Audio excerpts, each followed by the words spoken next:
Mari kita mulai sama-sama. Selamat malam, Bapak-bapak, Ibu-ibu, Bapak sekalian. Ini saya pindahin dulu ke bawah. Nggak enak lihatnya di atas. Oke. Ini kebetulan ada Ibu Indri. Ini Ibu Indri salah satu pengajar juga. Belum pernah ketemu ya, mungkin ya Pak Ivan, Pak Gayo, atau Bu Yos. Belum pernah ya. Tadi hilang nih. Tadi ada hilang lagi. Oh, ini masih ada. Udah Pak Ivan, syukur sering ketemu. Oh, udah sering ketemu. Oke. Salam kenal kembali.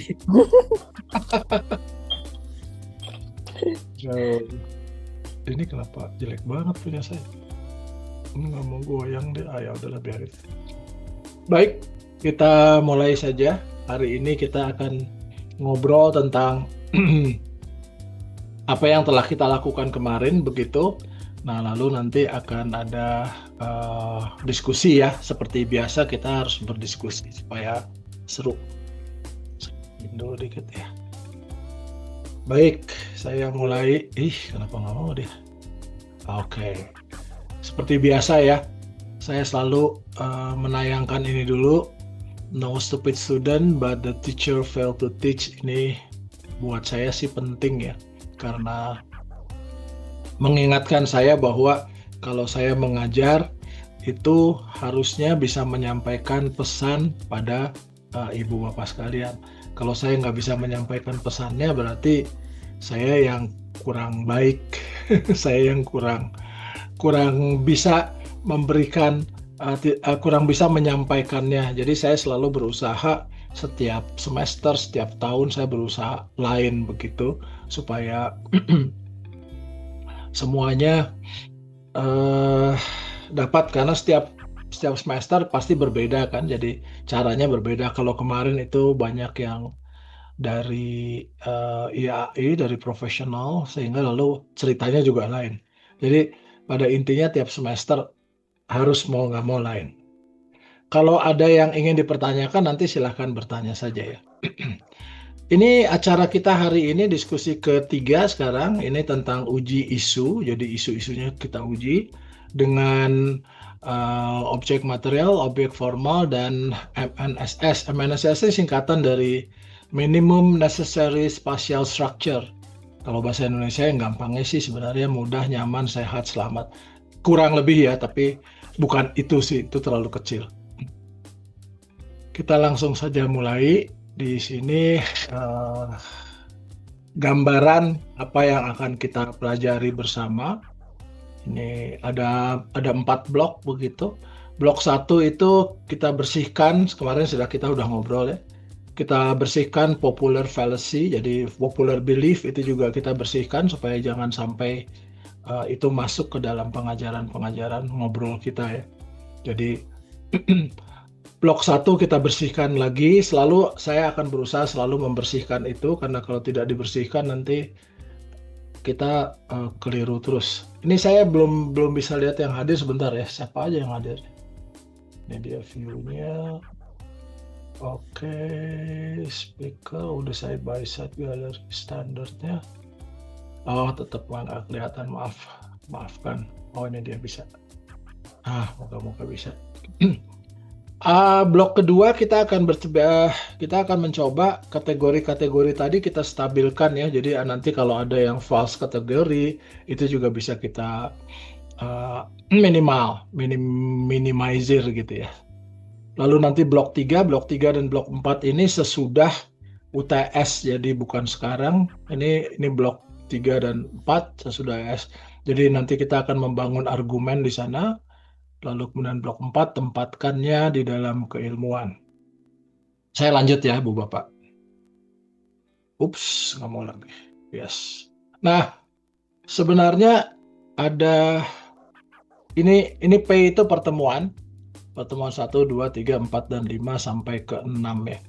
Nah, pertemuan 1 itu kita berbicara tentang sudah lewat ya, fenomena dan isu. Lalu pertemuan kedua tentang presentasi Ibu Bapak kemarin. Lalu pertemuan 3 ini apa yang membuat isu menjadi arsitektural. Begitulah kurang lebih. Tapi intinya ada pada 5 pokok ini. Jadi filsafat arsitektur nanti akan hanya diwakili oleh fenomena, isu, OF, OM, MNSS, dan tentu nanti ujungnya kita masuk pada paradigma ya. Jadi paradigma mau tidak mau harus ada. Ini yang sebelum sampai UTS, lalu kemudian ini yang sesudah UTS ya. Jadi nanti dari premis ke tes kerja, presentasi seperti biasa ya, presentasi sekali lalu saya akan melakukan evaluasi sekali. Nah, nanti terakhir kita akan masuk pada paradigma dan teori-teori dasar. Kemudian nanti di ujungnya itu akan ditutup dengan posisi ontologis dan apa yang namanya batas-batas arsitektur begitu. Baik. Sekarang kita berbicara tentang alat uji dulu ya, alat uji fenomena arsitektural ini. Sebentar saya atur sedikit. Yes. Oke. Oh, sudah ada Pak Gierto juga ya. Malam Pak Gierto. Kenapa sebenarnya alat uji? Jadi isu arsitektural itu apakah isunya betul arsitektural atau hanya sekedar ada kata arsitektur? Seringnya seperti itu. Jadi kebetulan saya sedang menulis juga tentang batas-batas arsitektur. Itu banyak kita suka ketukar ya. Sangat sering kita ketukar. Jadi misalkan orang sosiologi, orang sosial, dia malah bercerita bahwa dalam ilmu sosial begitu, objek formal mereka atau sesuatu yang akan mereka kerjakan, sudut pandang mereka itu justru antara manusia dan manusia. Nah, kalau sudah antara manusia dan manusia, berarti mereka saja sudah berkata begitu, kita kok malah ikut-ikut begitu ya. Demikian juga dengan psikologi, misalkan psikologi sudah cerita bahwa well-being, kemudian stres gitu, itu bagian mereka. Jadi bagaimana menyembuhkan orang, tapi kita malah sukanya membuat bangunan yang bisa menyembuhkan. Itu bukan tujuan kita sama sekali. Jadi memang fragmentasi seperti ini sudah seakan-akan sudah diterima gitu. Tapi oleh sebab itu kita butuh alat uji untuk melihat bahwa apakah yang kita kerjakan itu masih dalam ranah atau bidang arsitektur atau bukan. Karena sekarang sudah fragmentasi itu maksudnya karena saya bersekolah dulu mengambil psikologi atau saya mengambil sedikit ilmu struktur, lalu saya bilang arsitektur seperti itu. Sehingga lalu disiplin kita sendiri makin lama makin menghilang ya. Itu repotnya. Ketika disiplin kita menghilang, kita makin jauh dari arsitekturnya. Oke. Jadi tidak semua isu tentang bangunan itu merupakan isu arsitektur, itu yang pasti. Disiplin ditentukan oleh objek formal ya, disiplin ditentukan oleh objek formal bukan oleh topiknya. Ini yang sering dikelirui. Kita membahas bangunan, sama-sama bangunan, tapi kalau orang psikologi dia tidak membahas bangunan untuk ruangnya, dia akan membahas bangunan, bagaimana bangunan itu berpengaruh pada penyembuhan dirinya. Nah, itu yang sering kita ambil. Jadi keluputan studi itu mengira nilai kebijakan atau simbol itu otomatis menjadi arsitektur. Nah, analoginya tuh yang mudahnya seperti ini. Semua orang bisa memakai jas dokter, tetapi tidak semua yang memakai jas dokter itu dokter sesungguhnya. Saya bisa pakai jas dokter. Nah, semua orang bisa memakai kata arsitektur, tapi tidak semua pembicaraan itu arsitektur. Kalau mau contoh yang paling mudah, Indonesia kemarin kalah gitu karena arsitekturnya dari Belanda gitu ya, arsitektur sepak bolanya dari Belanda disebutnya arsitektur gitu. Demikian juga komputer, kalau Anda mencari men-search gitu di Google, Anda cari kata-kata tentang komputer, yang munculnya nanti arsitektur komputer arsitektur. Demikian juga sampai pada sebuah buku yang bercerita tentang architecture of the city gitu. Jadi kota itu arsitektur, keliru juga ya. Itu bukunya Rossi. Nah, topik kita mungkin tentang bangunan, tapi apakah sudut pandangnya itu arsitektur? Itu yang paling penting. Jadi orang boleh berbicara tentang bangunan, orang sipil berbicara tentang bangunan, tapi dia berbicara tentang kekuatan bangunan. Berbeda ya. Kita berbicara, masa kita ikut berbicara kekuatan bangunan? Tentu kita kalah sama mereka, karena sekolah kita bukan tentang hitung-menghitung. Nah, Saya mencoba menarasikannya kurang lebih seperti ini. Kita tidak langsung mengoreksi ya. Jadi kita perlu mengenalkan alatnya dulu, karena kritik tanpa alat lalu menjadi opini saja. Kita ngobrol bisa sembarangan tanpa dasar gitu, tanpa alatnya. Dan opini ini sering terjadi di mana-mana. Ada yang meyakini bahwa kalau saya berbicara tentang arsitektur yang bisa menyembuhkan well-being, atau saya berbicara tentang arsitektur itu sebenarnya uh, penyembuh yang terbaik daripada dokter, itu kan sudah keliru kita ya, sudah jauh sekali. Nah, kritik sekali lagi, kritik tanpa alat jadi opini, dan kita sekarang dalam konteks ilmiah tentu harus dipertanggungjawabkan. Jadi tidak semua isu tentang bangunan itu arsitektur. Itulah sebabnya kita memisahkannya objek formal dan objek material. Bangunan itu objek material, tapi objek formalnya belum tentu, sudut pandangnya belum tentu.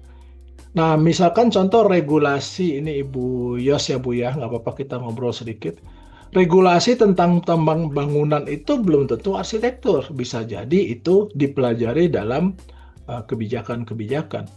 Simbol pada bangunan pun belum tentu arsitektur, karena simbol itu bisa juga dipelajari oleh disiplin ilmu bahasa. Ilmu bahasa selalu memberikan disiplinnya tentang simbol atau bahasa. Jadi kalau kita bicara simbol dan bahasa, ilmu budaya, lalu kita akan masuk ke budayanya. Itu juga keliru juga. Berikutnya, nilai moral dalam bangunan itu belum tentu arsitektur, karena nilai moral itu bisa teologi, bisa juga tentang hal-hal yang lain gitu ya. Jadi disiplin ditentukan bukan oleh bangunannya atau oleh objek materialnya, tetapi oleh objek formalnya, dan itulah yang akan kita uji gitu dengan alat yang sama begitu ya. Nah, alat ujinya itu, ini gambarnya juga udah gambar rantai. Jadi saya menyebutnya alat ujinya itu rantai disipliner. Jadi rantainya disiplin, harus saling terikat antara fenomena, isu, objek material, objek formal, dan ambang batas keberhunian MNSS itu ya. Nah, ada 5 mata rantai. Pertama kita cerita fenomena. Apa yang terjadi secara faktual, itulah fenomena. Isu itu ketegangan relasi ruang dan manusia. Kenapa saya menyebutnya ketegangan? Kadang-kadang orang menyebutnya tarik-menarik, tapi tarik-menarik itu seakan-akan satu lebih dominan. Kalau ketegangan tuh dia punya rentang yang sama sekali integratif, yang sama sekali baik, sampai yang dipertanyakan gitu, yang sampai di push to the limit gitu, kurang lebih ya. Jadi saya menggunakan bahasanya ketegangan. Sedangkan objek material itu apa yang diteliti. Tadi ya, bangunan itulah yang diteliti. Objek formal, dari sudut mana dia diteliti. Itu yang paling penting justru. Objek formal, dari sudut mana akan menelitinya. Misalkan kita punya sepeda, yang satu menelitinya dari rantainya, sudutnya ya gitu ya. Yang satu menelitinya dari sepeda itu stabil atau tidak. Nah, itu ilmu gayanya. Nah, sedangkan ambang batas itu, MNSS itu, apakah menyentuh ambang minimum ruang berhuni. Jadi dia threshold dari dwelling threshold istilahnya ya. Sekali lagi, MNSS itu minimum necessary spatial structure, jadi ruang ya, struktur ruang. Nah, analoginya seperti rantai sepeda. Jika satu mata rantai putus, sepeda tidak akan bergerak ya, walaupun rantainya banyak, tapi satu putus saja sudah tidak bergerak karena tidak nyambung lagi. Nah, demikian juga dengan disertasi. Jika salah satu elemennya kategorinya salah atau false kategori, sebenarnya disertasinya sudah runtuh. Jadi, jika satu mata rantai salah, seluruh argumen kita runtuh. Oleh sebab itu, mari kita melihatnya sekaligus 5-5-nya menjadi sebuah fokus kita ya. Lalu saya coba narasikan seperti ini, sederhana. Kita pakai satu alat uji yang sama, yaitu fenomena, isu, objek material, objek formal, uji ambang minimum. Fenomena sekali lagi merupakan fakta, isu ialah ketegangan relasi. Ini supaya apal ya, saya ulang-ulang ya. OM, objek material, ialah apa yang diteliti. Objek formal ialah dari sudut mana diteliti. MNSS ialah uji terakhir, apakah menyentuh struktur minimum ruang. Jika kita melewatkan satu saja, kita mungkin tetap berbicara dengan meyakinkan, tetapi kita tidak lagi berbicara arsitektur. Itu problemnya. Nah, di sini kita sama-sama bukan menilai siapa gitu, bukan menilai Pak Ivan, bukan menilai Pak Gayu, bukan menilai Ibu Yos, tapi kita hanya akan menilai struktur berpikirnya, begitu ya. Jadi bukan orangnya, tapi struktur berpikirnya. Nah, saya akan memberikan dulu definisi kerja. Ini hanya alat gitu ya, tapi bukan buat dihafal. Yang paling penting dia harus bisa dipahami. Ini definisi kerjanya, jadi nanti kalau Ibu Bapak menulis bidang kajian atau nanti akan menulis tentang disertasi, perlu sekali membuat definisi kerja. Fenomena itu apa yang terjadi secara faktual pada ruang karena fenomenanya arsitektur. Bisa ditunjuk, bisa digambar, dan tanpa opini. Itu problemnya. Kita sering melibatkan opini secara tidak sengaja. Ada isu di sana, isu itu ketegangan relasi ruang manusia. Kalau saya dulu berbicara, fenomena itu syaratnya 4. Ada dampak, ada tempat, ada manusianya, gitu ya. Sama aja. Jadi yang penting ada ketegangan relasi ruang manusia, minimal ada relasi dan bagaimana relasi itu saling saling ya bolehlah tarik menarik, tapi bagaimana relasi itu tercipta gitu ya. Relasi itu harus muncul dari fenomena. Ada relasi yang tidak stabil, ada relasi yang stabil, dua-duanya boleh kita angkat sebagai isu. Sedangkan objek material, itu jelas sekali apa yang diteliti secara konkret dalam arsitektur ya. Bangunan, kawasan, tipologi tertentu boleh. Sedangkan pada objek formalnya, dari sudut mana dia diteliti? Apakah konfigurasinya, ruangnya, orientasi ruangnya, hierarki ruangnya, pelingkup ruangnya, atau akses ke dalam ruangnya? Pada sisi struktur minimum berhuni ya, jadi minimum dwelling threshold, ambang minimum agar ruang tetap layak dihuni. Jadi di sana ada orientasi dasar, itu perlu sekali dalam kehidupan, pelingkup, keselamatan, dan keterbacaan ruang. Kita harus bisa membaca ruang itu, merasakannya lalu membacanya. Jadi sekali lagi ini penegasan, ini bukan teori untuk dihafal, ini bukan teori, ini hanya disebutnya definisi kerja. Jadi orang paham. Nanti Pak Gayuh misalkan membuat tulisan, Pak Gayuh lupa membuat definisi kerja, akan dikejar. Maksudnya apa kata itu gitu. Jadi sebaiknya kita ungkapkan dulu. Jadi definisi kerja ini hanya alat untuk nanti menguji argumen Ibu Bapak sendiri gitu ya. Jadi Ibu Bapak nulis dulu. Begitu Ibu Bapak nulis, nanti pas tengah jalan, oh iya ya, saya menulis definisi kerja seperti itu kok, sekarang saya beda lagi gitu ya. Jadi nanti ada konsistensi atas apa yang kita tulis.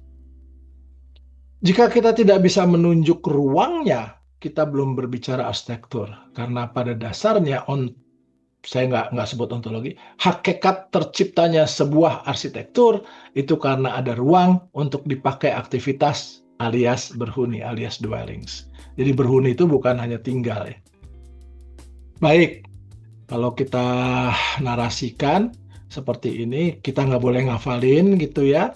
Tapi kalau kita menghafalnya, biasanya ini kecenderungannya itu suka kadang-kadang bombastik gitu, kita menaruh atau kita meletakkan atau kita menyusun diksi-diksi yang term-term yang hebat gitu agar tulisannya kelihatan baik. Terutama kalau Ibu Bapak menggunakan AI itu, waduh hebat banget itu dia diksinya karena dia banyak sekali, dia tinggal ngambil kan.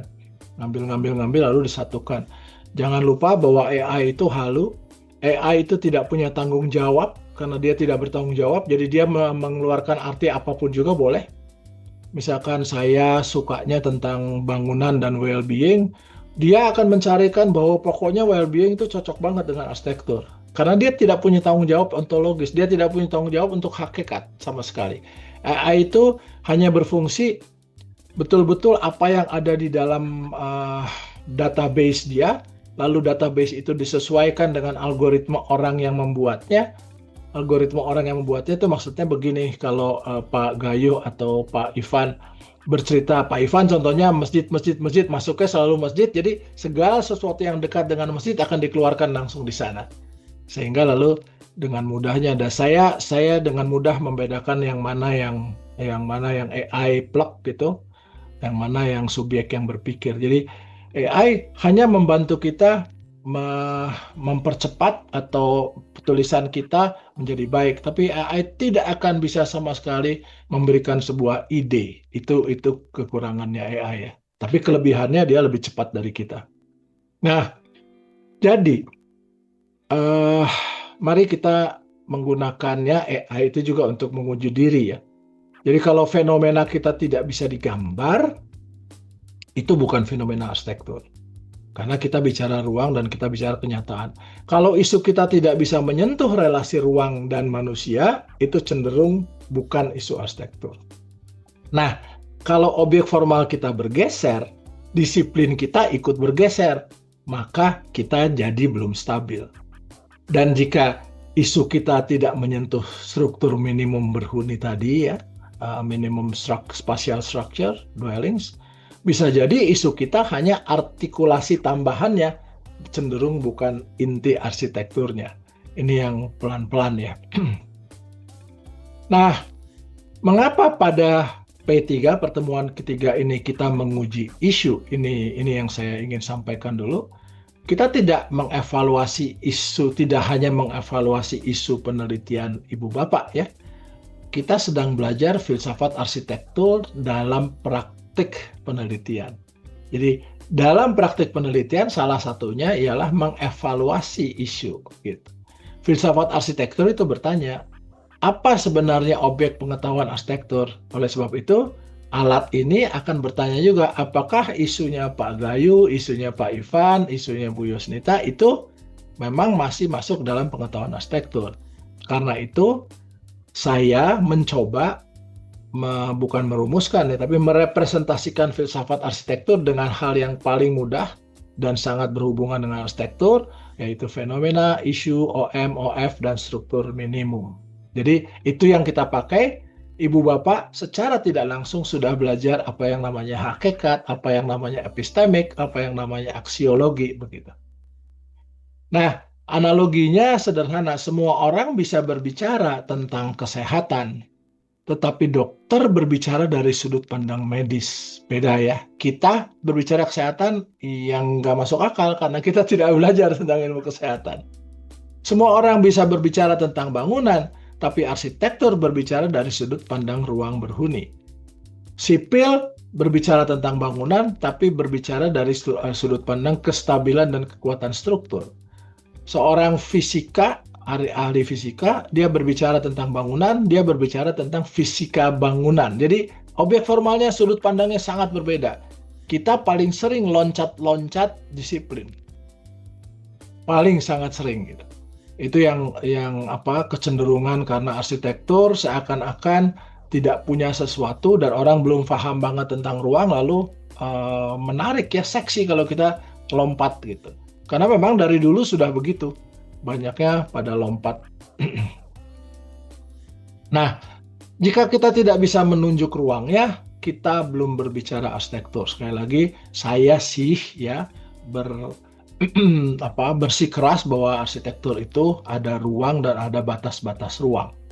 Kita mulai sebenarnya dari zaman dulu, zaman Vitruvius dan lain sebagainya. Xevi bilang arsitektur as space. Nah, dalam perjalanannya, ada yang lalu kemudian arsitektur itu function. Terus lalu dalam perjalanannya berikutnya juga ada yang bilang arsitektur itu semiotik, arsitektur itu bahasa. Dalam perjalanan sampai sekarang ada yang bilang arsitektur itu apabila kita bisa memanipulasi pattern-pattern geometrik. Lahirlah Eisenman. Atau arsitektur apabila kita bisa menggambarkan metafora dari komputasi parametrik. Nah, jadi udah makin kesini makin hilang gitu. Apa sih yang mau kita tuju? Apakah kita ingin membuat ruang atau kita hanya ingin membuat bentuk?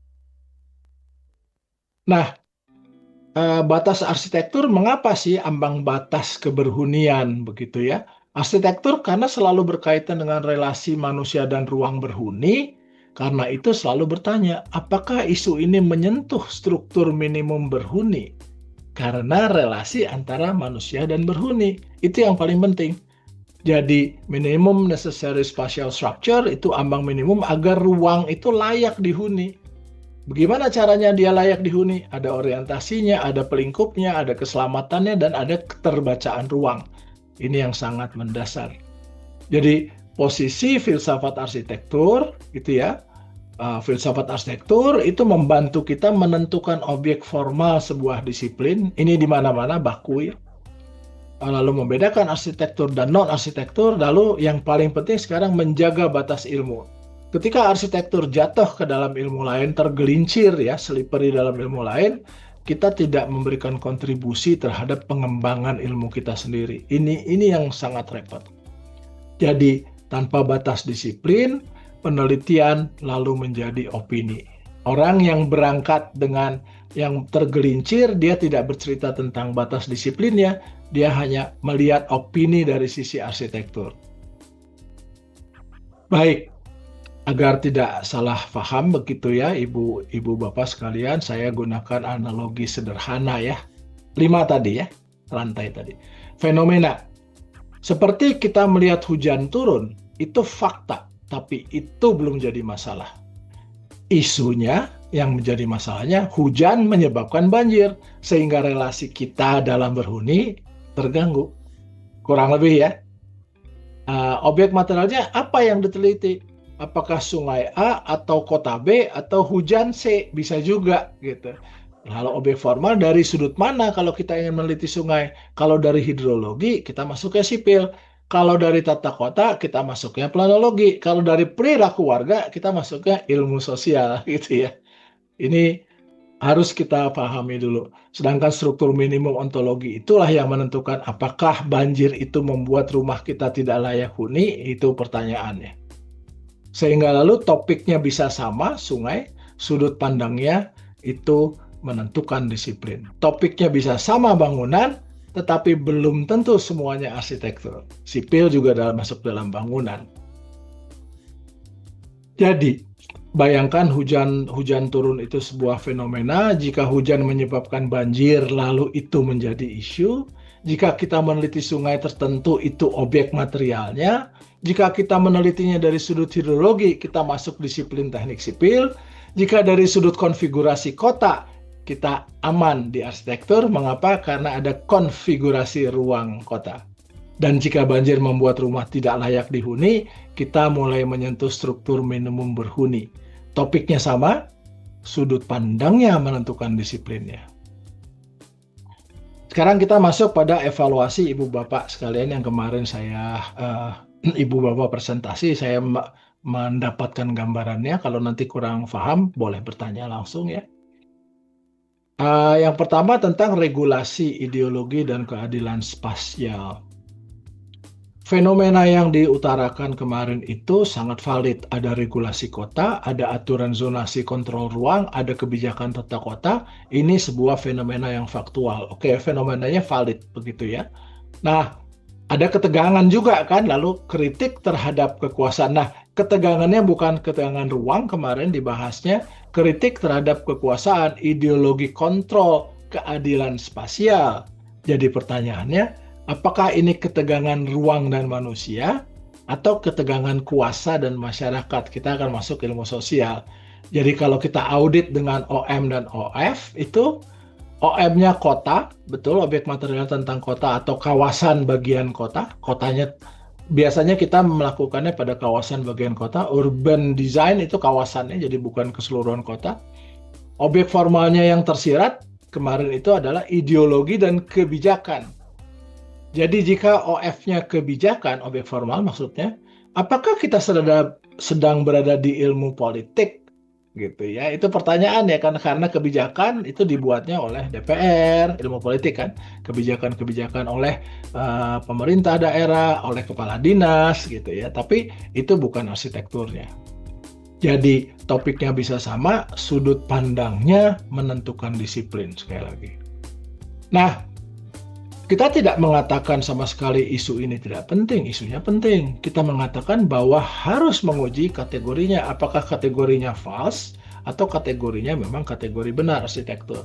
Regulasi ialah fenomenanya, begitu ya. Regulasi fenomenanya, Tetapi jika kita menganalisis ideologi di balik regulasi, maka objek formal kita ialah kekuasaan. Objek formal kita ialah pemerintah. Dan itu di luar kajian arsitektur. Kita nggak akan mampu sampai ke sana. Sekarang pertanyaannya, apakah regulasi itu mengubah konfigurasi ruang kotanya? Apakah ada regulasi yang bilang bangunan harus setback itu mengubah profil ruang jalan? Apakah zonasi itu mengubah struktur berhuni kolektif? Jika ya, penelitian Ibu Yos akan masuk arsitektur. Jika tidak, akan keluar tergelincir dari arsitektur. Kurang lebih seperti itu. Nah, lalu gimana caranya agar menggeser isu tadi agar menjadi arsitektural? Itu yang paling penting ya, supaya kita punya pemahaman yang sama. Geser fokusnya dari kritik kebijakan dan ideologi, lalu menjadi konfigurasi ruang yang dibentuk oleh regulasi. Oke, terapkan alat uji yang 5 tadi. Fenomenanya misalkan regulasi zonasi X, jadi bukan semua ya, satu kota nggak mungkin. Zonasi kawasannya.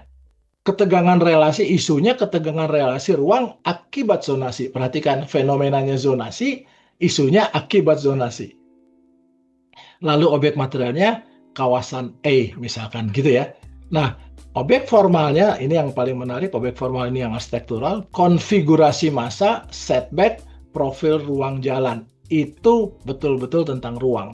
Sehingga struktur minimumnya, apakah orientasi kolektif, karena ini kolektif kota, terganggu atau tidak dengan adanya regulasi tadi. Sehingga lalu kita selamatkan kalau kajiannya ingin masuk dalam bidang arsitektur. Jadi analoginya, kalau kita meneliti resep makanan, bukan berarti kita meneliti rasa makanan. Itu berbeda ya. Jadi saya juga suka ambil contoh, kalau manusia itu diteliti manusianya, dia stres, lalu kemudian ada cahaya begini, konsentrasinya buyar dan lain sebagainya, itu manusianya. Tapi kalau kita ingin masuk arsitektur, manusia itu sudah direpresentasikan menjadi ergonomi dan antropometri. Gitu. Jadi gerak tubuhnya, kita tidak mengurusi apakah dia stres, apakah dia tidak bahagia, apakah dia tidak punya konsentrasi, itu bukan urusan kita. Karena tidak mungkin kita masuk ke sana.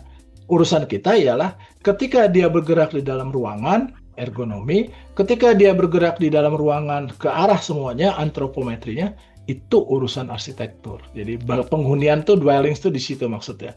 Bukan menyentuh perasaannya tidak enak, perasaannya nyaman. Jadi kalau ada orang yang berbeda-beda, 5 orang masuk, kita tidak bisa meneliti satu-satu apakah orang ini suka, tidak suka gitu. Nah, itu juga kekeliruan yang terjadi ketika kita menggunakan wawancara.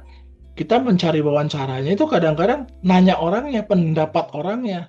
Seharusnya bukan pendapat orangnya, tapi bagaimana tubuh dia bersikap di dalam ruangnya. Itu yang paling penting. Jadi kita tidak terjebak pada orangnya.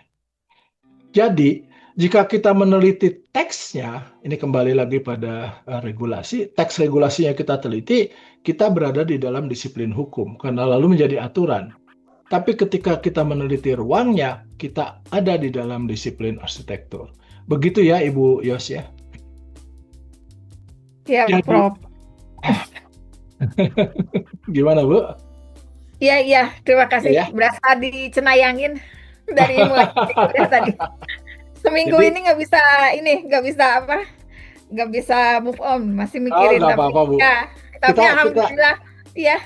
Kita luruskan pelan-pelan ya, Bu ya. Ya. Jadi regulasi ini apa yang saya pikirkan dijawab sama Pak Pur hari ini, jadi alhamdulillah saya senang banget. Ya, Bu ya. Siap, Jadi regulasi itu tidak serta-merta menjadi arsitektur gitu ya, Bu. Betul. Jadi regulasi bisa memengaruhi arsitektur benar, tetapi yang kita teliti harusnya ruangnya. Gitu. Jadi ruang akibat regulasi. Jika kita mengganti kota dengan organisasi sosial lainnya dan isu kita tetap sama, maka itu bisa jadi bukan isu arsitektur. Ya. Gitu ya, Bu ya. Oke. Tetapi jika Ibu menunjukkan bagaimana zonasi membentuk ruang jalan, bagaimana setback menggeser pelingkup, bagaimana profil kota berubah karena regulasi Ibu yang Ibu ambil ruangnya, Ibu kembali ke disiplin arsitektur. Gitu ya, Bu? Oke. Dan itu Ya. memungkinkan karena kita belajar tentang itu. Tapi kalau belajar tentang regulasi kita nggak bisa, Bu. Itu kebijakan. Ya. Itu kebijakan politik ada di Ya. FISIP. Kemarin kan saya tergelincir, Prof. Ya, nggak apa-apa, Bu. Sekarang Kan, ayeuna dipulung deui. itu it is fun to Ayeuna fail kan, Bu. dipulung deui. Jadi harus Siap. gagal dulu supaya kita tahu. Baik ya, Bu Betul, ya, betul. begitu ya. Siap. Sekarang kita masuk pada isu tripartit ya. Tripartit antara kodifikasi dan klaim universal ini ya. Saya mencoba membahasnya.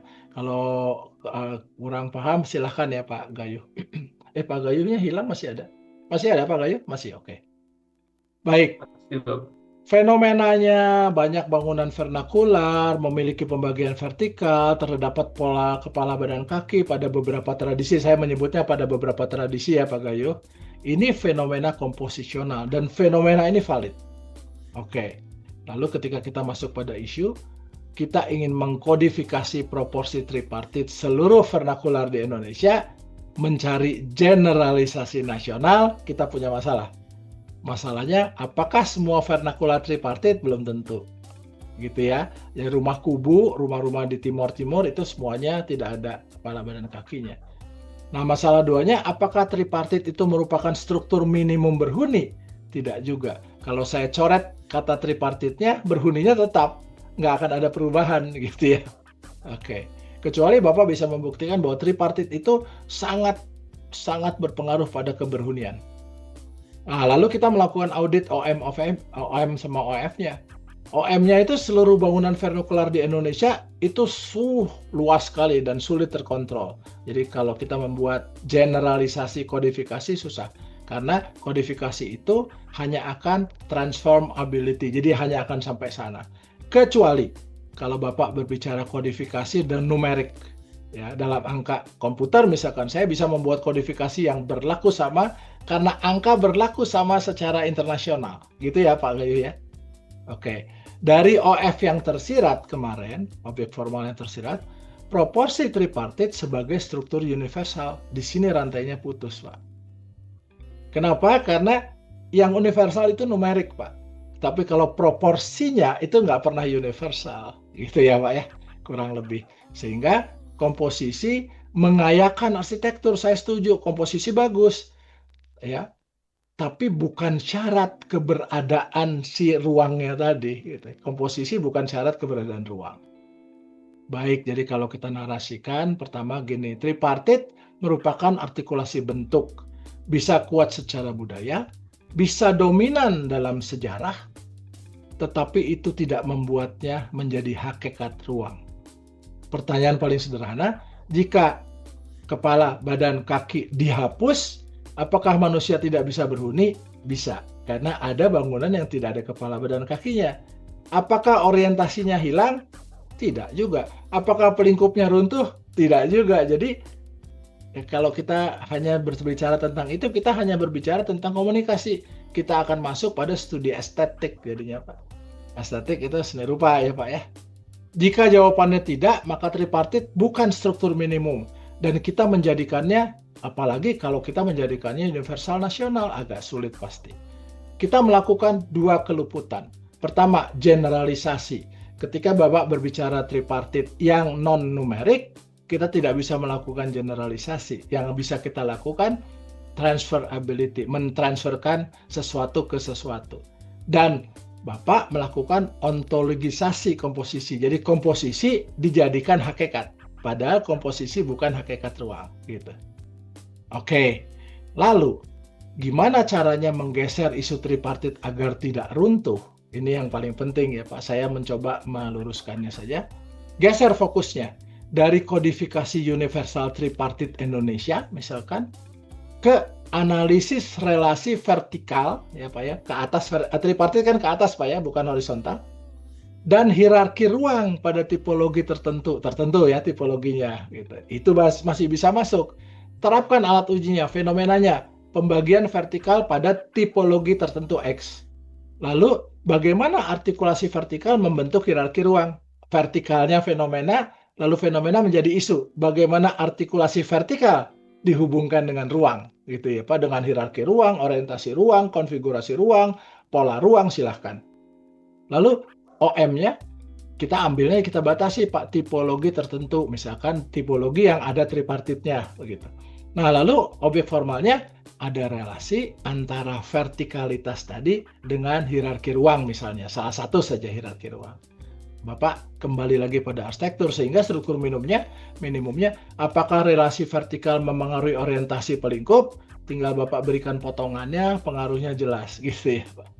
Kurang lebih analoginya, semua manusia punya kepala, tidak semua bangunan harus punya kepala. Ini metafor kan Pak?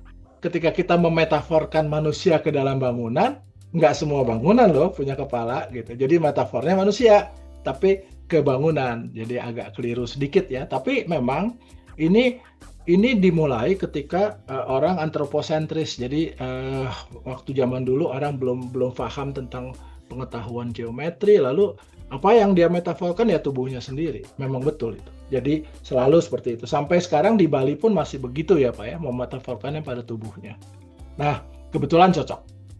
Jadi analogi tubuh tidak sama dengan keharusan arsitektural. Gitu Pak. Jadi yang sering muncul tidak otomatis menjadi struktur dasar.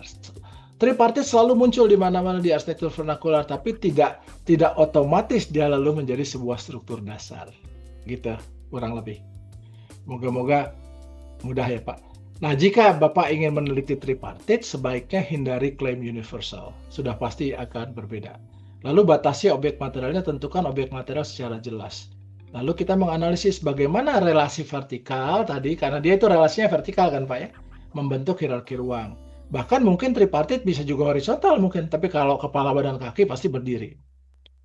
Bukan bagaimana kepala badan kaki menjadi simbol nasional, tapi bagaimana relasi vertikal tadi, konsep-konsep vertikal membentuk hierarki ruang. Gitu ya Pak ya.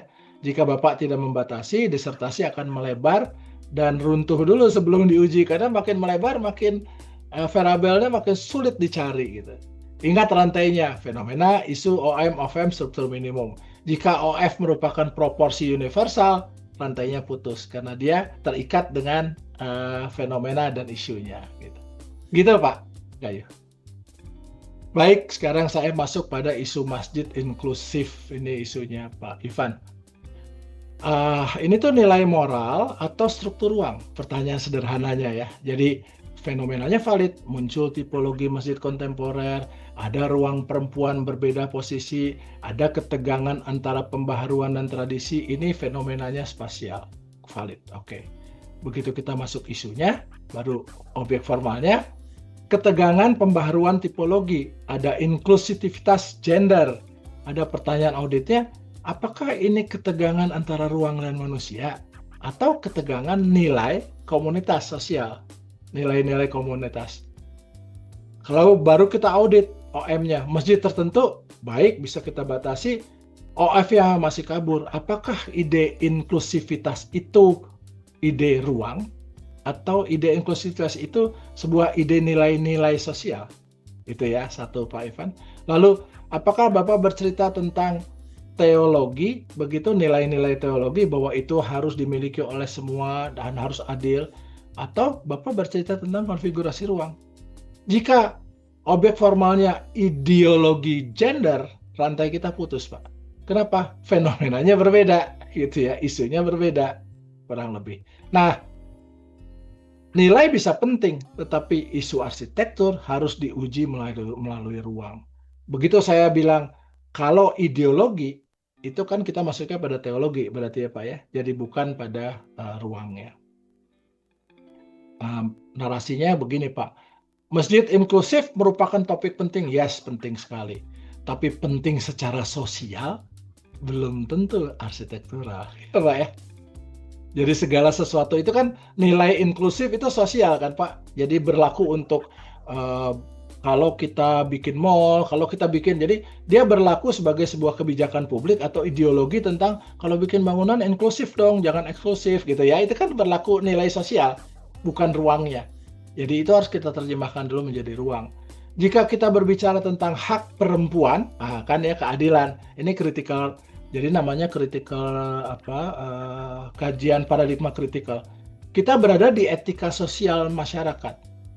Jika kita berbicara tentang tafsir fikih, kita berada di teologi. Tapi jika kita berbicara tentang orientasi visual ke imam, bagaimana kaum wanita itu orientasi visual ke imamnya terganggu karena dia ditempatkan di belakang, misalkan ya, atau relasi akustik ruang dia sehingga dia tidak bisa mendengarkan suaranya, atau hierarki aksesnya berbeda, atau hierarki aksesnya dia harus bersama-sama, atau pelingkup yang memisahkan apakah dia bisa melihat imamnya atau tidak, begitu, maka kita masuk kembali ke arsitektur karena kita berbicara tentang relasi gender wanita tadi, seks tadi dengan ruangnya.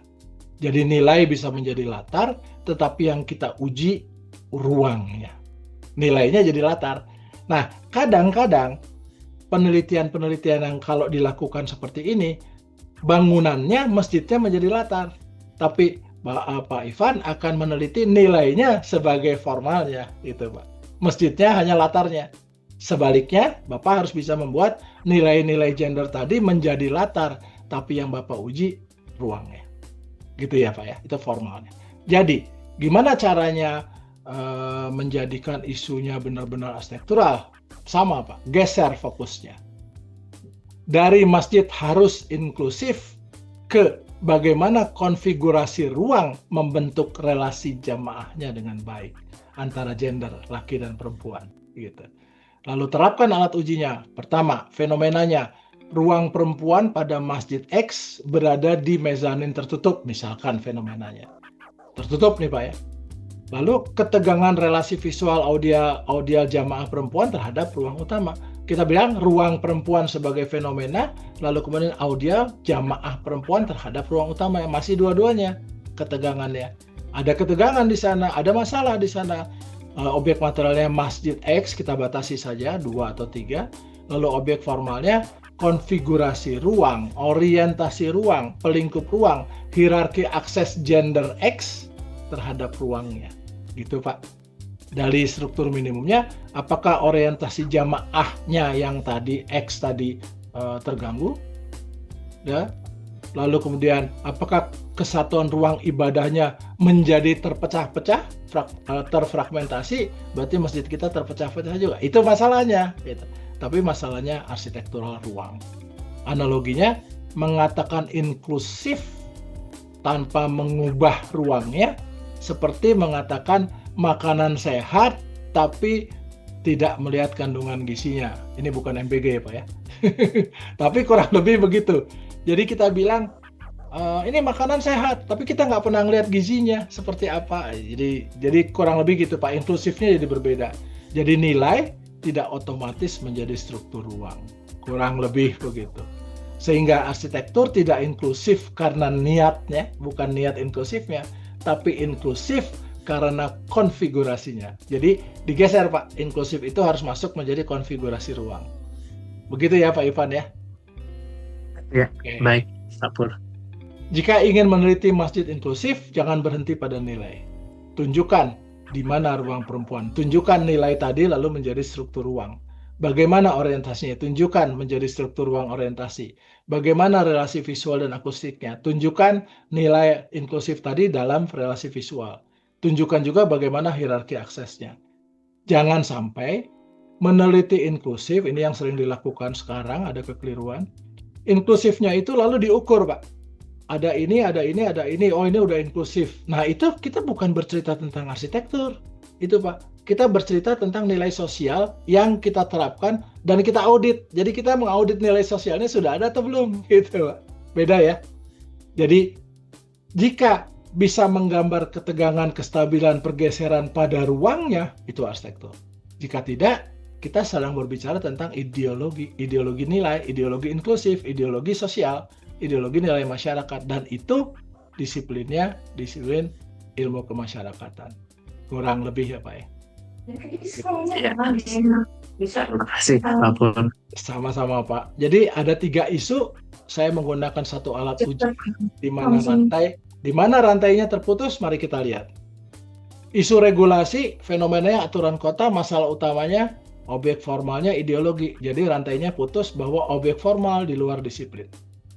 Kalau tripartit, fenomenanya komposisi vernakular, lalu masalah utamanya tadi generalisasi dan ontologisasi. Jadi menjadikan itu hakikat, rantai putusnya pada objek formalnya diklaim universal.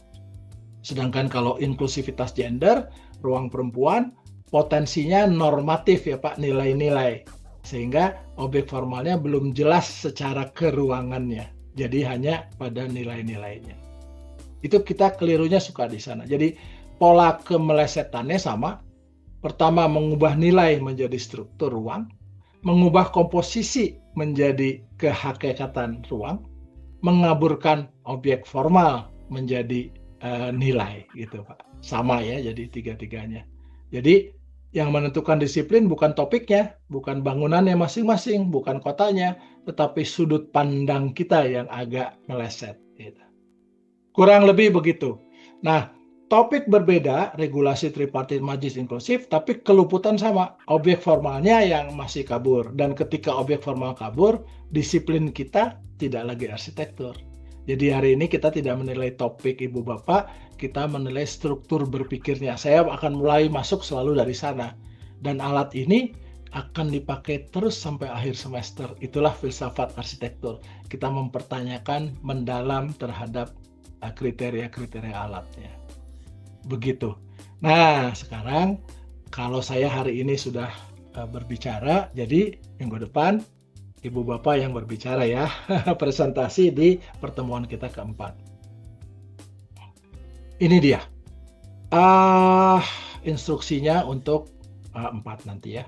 Pertama, format presentasinya menggunakan 6 slide saja, jangan banyak-banyak ya, punten Ibu Bapak, 6 slide saja supaya tajam. Lalu tolong dalam slide-nya itu kita berbicara tentang pointers, bukan power word, jadi PowerPoint. Pointers. Sisanya Ibu Bapak cerita. Jadi Ibu Bapak silakan menulis cerita di sana. Jadi kita bisa berdiskusi. Jadi sekaligus kita belajar sama-sama. Ada ide yang lalu harus kita jadikan pointers, gitu. Mengerucutkan. Fenomena 1 slide, deskripsi faktual, tanpa opini, jangan ada opininya. Tadi seperti tadi. Lalu isu 1 slide, kalimatnya relasional. Isu itu tadi seperti tadi A dan B, hubungan X dan E gitu ya. Lalu objek materialnya satu slide, yang sudah tadi diperbaiki silahkan, dibatasi jelas. Objek formalnya juga sudut pandang spasialnya apa. Lalu, nah ini tambahan 1 slide itu diagram awal ruang. Denahnya, sectionnya, skema konfigurasinya. Jadi saya ingin melihat bahwa itu diwujudkan dalam ruang. Silahkan sket tangan saja. Ya, diwujudkan dalam ruang jadinya. Nah lalu risiko kategori errornya di sini 1 slide. Saya bisa salah di mana? Jadi Ibu mencoba atau Bapak mencoba untuk melihat saya bisa salah di sini nih, gitu ya, kurang lebih. Jadi kita bercerita tentang itu saja Ibu Bapak, cuma 6 slide. Jadi jangan jadi pikiran, santai saja. Tapi 6 slide-nya itu merupakan kristalisasi pemikiran Ibu Bapak. Yang dinilai, ini yang dinilainya. Mengubah nilai tadi, nilai mulai dari regulasi, nilai-nilai tripartit, nilai-nilai gender tadi menjadi struktur ruang. Kalau saya tulis struktur maksudnya struktur ruang. Mengubah komposisi menjadi ontologi gitu ya. Ontologinya berarti vertikal dengan ruang dalamnya. Ya. Jadi lalu kemudian yang dinilai itu bagaimana kita tidak mengaburkan objek formalnya. Bukan harus mengaburkan, salah nih.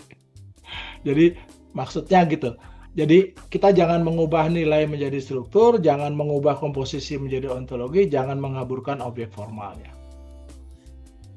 Nah, revisi isu itu boleh luarannya nanti ditulis revisi isunya 1-2 halaman, lalu diagram konfigurasinya atau klarifikasi OM, OF tertulis. Itu luarannya nanti terserah, tapi yang penting presentasi dulu 6 slides ini. Gitu. Nggak susah Ibu Bapak, santai saja. Nah, bangun dulu strukturnya, struktur ruangnya maksudnya, baru kita klaim kebaruannya. Novelty nanti kebaruannya, tapi kalau kita sudah membangun struktur ruangnya, kita pasti akan mendapatkan kebaruannya. Begitu. Jadi, sebelum kita mengklaim kebaruan, tanyakan dulu hal ini. Apakah saya sedang membela nilai atau saya sedang menguji ruang? 2. Apakah saya sedang mengulang keyakinan saya berdasarkan pengalaman saya, atau saya sedang membangun struktur ruang? Apakah saya benar-benar berdiri di disiplin arsitektur? Kurang lebih gitu. Analoginya gini, seseorang bisa berdiri di atas panggung dan berbicara lantang, tetapi tanpa fondasi, panggung itu pasti runtuh. Disertasi tanpa struktur ruang itu hanya narasi panjang saja. Dan sering ini terjadi. Jadi, jadikanlah studi doktor sebagai tempat untuk meruntuhkan ilusi kita gitu ya. Karena selama ini kita masih opini-opini itu ilusi. Gitu kurang lebih. Jadi, kalau kita semua mulai dengan kegelisahan, tentu kegelisahan yang sehat. Kerisauan yang sehat gitu. Kerisauan yang membuat kita bertanya, apakah isu kita benar-benar menyentuh struktur minimum berhuni MNSS? Apakah kita sedang meneliti ruang atau sedang memperjuangkan nilai? Apakah kita sedang menyusun argumen atau sedang menyusun pembenaran? Ini ya, argumen dan pembenaran tuh kadang-kadang agak slippery. Orang bilang batasnya tipis, padahal batasnya nggak tipis, tebal sekali itu. Lalu studi doktoral jangan jadi tempat memperkuat keyakinan lama karena pengalaman dan lain sebagainya, tapi justru tempat kita membongkar, kita membersihkan term-term yang keliru dan membangun ulang dengan pemahaman baru yang mendalam kurang lebih. Dan jika kita semua mulai sedikit tidak nyaman gitu Ibu Bapak, maka diskusi kita hari ini pasti berhasil karena kita sudah membongkar diri kita sendiri. Begitu kurang lebih. Nah, 3 kesalahan yang kita ketemukan hari ini: nilai dianggap struktur, komposisi dianggap ontologi, objek formalnya kabur. Yang menentukan disiplin, sekali lagi Ibu Bapak, bukan topiknya tapi sudut pandang kita. Topik Ibu Bapak sudah oke semua, sudut pandangnya aja diubah. Analoginya, banyak orang berbicara kota, tetapi hanya sedikit yang benar-benar berbicara tentang ruang kota. Gitu. Kurang lebih. Jadi, bangun dulu strukturnya, baru nanti kita klaim kebaruannya. Gitu Ibu Bapak, terima kasih banyak. Moga-moga bisa bermanfaat. Kalau kita mau ngobrol, monggo silahkan. Kita bisa ngobrol sekarang. Saya tutup dulu ya. Bermanfaat sekali. Moga-moga bermanfaat. Itu justru pertanyaan saya seminggu ini, Pak. Gimana? Itu yang tadi itu memang pertanyaan saya seminggu ini. Moga-moga Saya Ibu ya. disuruh nulis sinopsis, jadi nggak berani juga karena saya merasa, waduh, ini saya nggak yakin juga gitu kan. Jadi Iya. ya Tapi arahannya. udah terbuka sedikit ya Bu ya. Sudah. Jadi ya memang Ya, kemarin alhamdulillah. tergelincir, terus juga sudah lama meninggalkan, jadi memang harus kembali lagi. Iya Bu. Membaca Itu referensi pengaruhnya juga. banyak Ya memang sebenarnya, mungkin Bu. kemarin Yes. saya masih membacanya dari sudut pandang politisnya ya, Iya. Prof. Karena Nah, Ibu tapi bagaimana? berkecimpung di dalam situ ya Bu ya. Ya, Jadi Ibu betul. tidak terasa ke sana. Jadi membawa keyakinan Ibu itu yang harus kita pelan-pelan perbaiki. Baik, Kemudian saya terima kasih, Ibu. berpikir lebih ke mungkin nanti ke tadi dialihkannya ke tipologinya akibat dari regulasinya itu sendiri. Betul. Sudut pandangnya ke sana gitu ya, Prof. Iya, Ya, betul. Jadi Ibu karena berkecimpung dengan dunia itu. kebijakan, Ya. Ibu berkecimpung dengan nilai terus kan Ibu ya. Ya. Nah, kalau sekarang kita harus masuk pada ruangnya gitu ya. Ya, Begitu. Nuhun. Sami-sami. Gimana Pak Gayu? Baik, terima kasih. Matur nuwun sangat.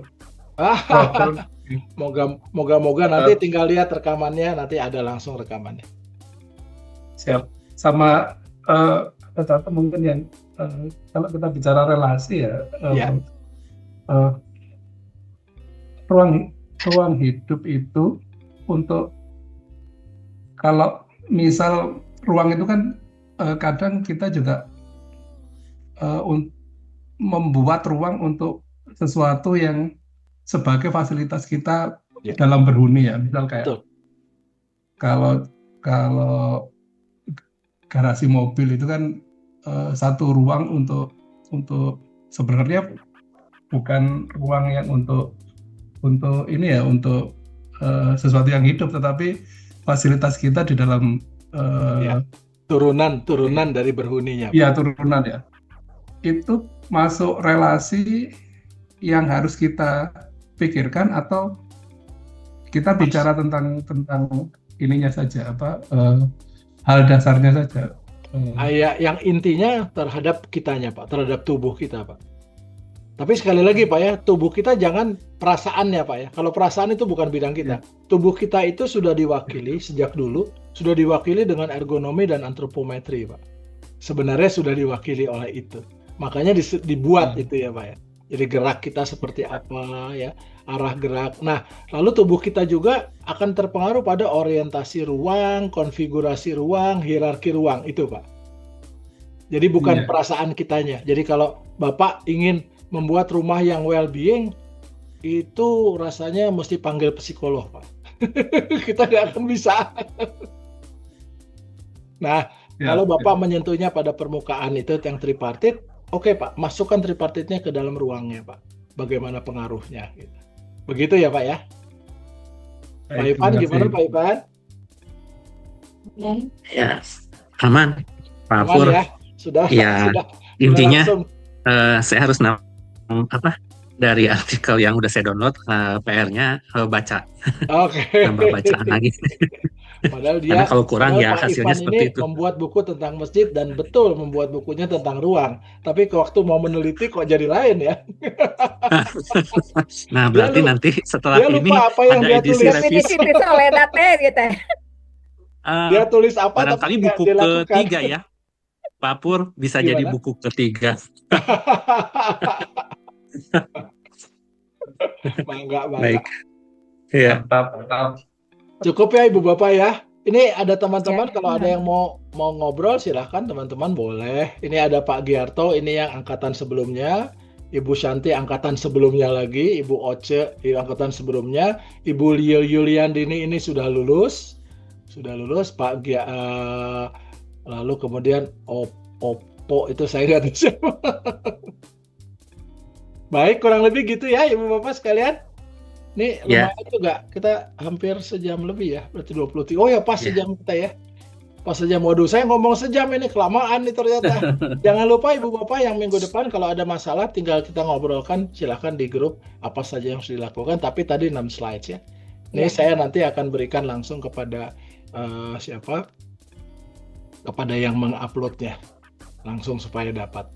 Begitu Ibu Bapak, kita sudahi dulu, sudah cukup malam. Mohon pisan, mohon. Bangga sami-sami. Assalamualaikum. Waalaikumsalam. Ya, buat semuanya juga terima kasih sudah hadir. Kita akhiri. Terima kasih, selamat malam.